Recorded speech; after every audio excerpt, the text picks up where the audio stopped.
Bangladesh judicial service commission, পদের নাম ষাটলিপিকার, পরীক্ষার তারিখ 11/7/2026। আমরা একটা ম্যাথ দেখি।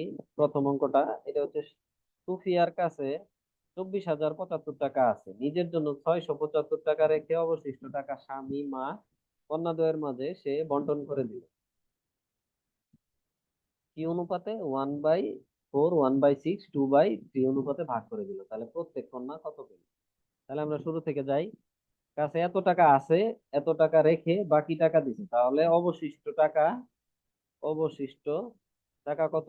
24,075/675। তাহলে 0, 0, 4, 23,400। এটা হচ্ছে তার কাছে আছে, এই টাকা সে এই অনুপাতে সে ভাগ করে দিবে। তাহলে আমাদের অনুপাত হচ্ছে 1/4, 1/6, 2/3। তাহলে এটাকে আমরা যদি 12 দ্বারা গুণ দেই, তাহলে হচ্ছে আমাদের থাকে 3, 2 আর হচ্ছে 4 × 8, এই অনুপাত। তাহলে আমাদের এই অনুপাতে প্রত্যেকে স্বামী, মা ও কন্যাদ্বয় পায়। তাহলে এটা যোগ করলে কত দাঁড়ায়? 3, 2 প্লাস 8। তাহলে দাঁড়াচ্ছে হচ্ছে 8, 2, 10, 13। এখন কন্যা তাহলে পাইছে কত? কন্যাদ্বয় পায় 23,400 গুণন 8/13।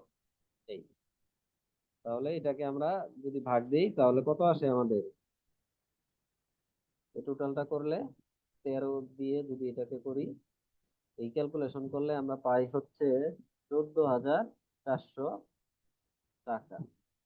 এত টাকা, 14,400 টাকা কন্যাদ্বয় পাইছে।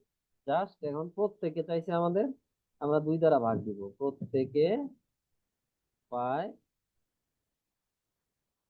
14,400/2। তাহলে 7,200 এত টাকা। এটাই হচ্ছে আমাদের অ্যান্সার। সহজ অঙ্ক, একটু বুঝলেই সহজ।